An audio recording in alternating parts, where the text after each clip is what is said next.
hřiště rozehrávkou směrem dopředu k bráně soupeře, ale zpátky. A proto jste teď netradičně viděli u středu hřiště pouze jednoho hráče, ale to je jenom taková drobnost. A teď už se můžeme soustředit na... Zase byla zblokovaná. Další dlouhý nákop, tentokrát to byl Pišček a chyba v obraně, které se dopustil Chris Beck. Už na druhou stranu hřiště mimo vyhrazenou plochu. No a tohle je právě ta šance, které byl Milik. Tady Milik bohužel nesrovnal. Levandovský oslovil tímhle balonem Jindřičíka. A přihrávka, která byla Tam naběhl, teď to můžeme vidět na přední tyč. Povedlo přihrát mezi nohama Irána Milika, který pálí z dálky a balon skrotil Michael McGovern. Velmi dobře, protože ani vpravo, ani vlevo neměl lepší nabídku. Teď můžeme dokonce vidět, že 4 hráči kolem něj. Takový nákop jenom a nic se nepokusení, to se nám nelíbí. Blaščikovský, ten balon sice nebyl úplně přesný, ale nakonec se Arkadiusz Milik může dostat ke střele. To je gólovka. První gólová šance Poláků v tomhle zápase a Arkadiusz Milik ji zahodil. Sice zahodil, tady hrozně pochválme Piščeka, jak ho našel. I bych řekl, že to výborně vyřešil, protože McLaughlin mu tam šel do protipohybu a tady je vidět akorát, že mu to znova. Teď můžeme vidět 2 ruce nahoře, teď jednu. Zase signál asi nakrátko. A penalty, počkejme se na opakovaný záběr a ještě na tuhle střelu, kterou vyslal tak teď 2krát zrušení v pokutovém území. Penalty, počkejme se na opakovaný záběr a ještě na tuhle střelu, kterou vyslal tak teď 2krát zrušení v pokutovém území. O penaltu se nejednalo a tady velká pochvala za zpracování míče. I když je to ruka, je to odraz od hráče a to prostě penalta není. A tady bych chtěl Kapustku vyzdvihnout za to, jak třeba také ho pochválit. No a další roh, tentokrát z druhé strany hlavičku Arkadiusz Milik.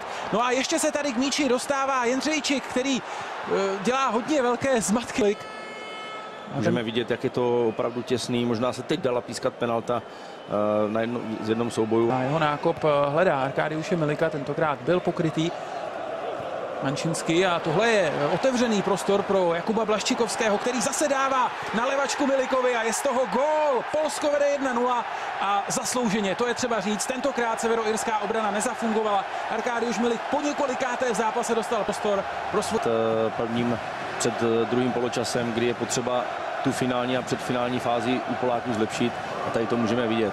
Fantastický balon Jindřičáka pod sebe a výborně vyřešený. Někdo může říct, že to je halus, že to je mezi nohama, ale tyhle hráči to trénují, aby prostě ten nataženou nohu to dali právě do tohohle prostoru a vynikal v tom Davor Šuker.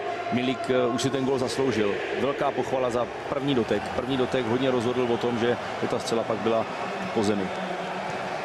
Co nepodcenili a nepřišli o vedení, tak jako třeba včera Angličané. Teď pozor na Kubu Blaščikovského, který to zkusil křížem na zadní tyč.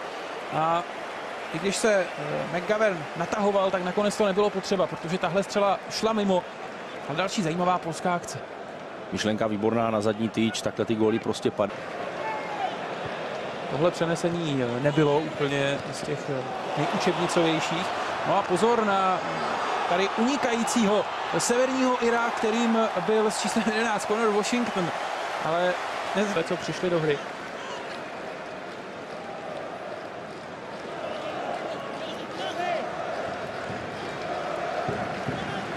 Tady bych chtěl aspoň Washingtona pochválit za to. Tak to ještě šoupnul do strany. No a další zajímavý centr, tentokrát na druhé straně a nůžky. Krásný fotbalový moment, dobře si to připravil, možná mohl nahrávat spoluhráči, ale samozřejmě tohle se líbí, hezky připravený. Myslím si, že... Ten zase vrací Levandovskému a tomu balón odkopl Oliver Norwood. No ale je tady ještě šance pro Piščeka, který vypálil z hranice pokutového území a jen těsně netrefil bránu Michaela McGoverna, tak už se zdálo, že to Irové ustáli. A ona tam byla dokonce teď, Evanse, který byl v cestě. No ale tohle už bylo mnohem zajímavější, protože ta přihrávka se prokutálela až někam k Robertu Levandovskému a balon je stále v pokutovém území severního Irska. Jindřičík. A zase chyba obrany severních Irů, tak teď se to... Hodně těžká pozice, ale jak se tam ten balon prokutálal severními? Oliver Norwood dal po zemi, tohle byl povedený signál, ale nic z toho prostě. Zakončoval Stuart Davis, hráč anglického Southamptonu, no, chtěl zakončovat. Tak výborně se tam naběhl, teď je to krásně vidět, ideální prostor, nikým nebráněný a samozřejmě tady ta noha, když bych řekl nad sázkou, tak ještě letí ze stadionu. Prostě to netrefil, ten balon byl rychlejší než on, ale můžeme se bavit o tom, že tohle... Že by mohl centrovat, pak se vydal sám do středu hřiště, důrazně ho tam brání Washington, nakonec je z toho střela. A jak Rychov, jak to udělal výborně, jak Ježíšmarja, to šlo úplně kousíček těsně vedle. Jak přečetl to, že všechny ty hvězdy nebo ty ofenzivní hráči jsou dneska dobře střežení, tak využil toho, že ten prostor měl ho dost.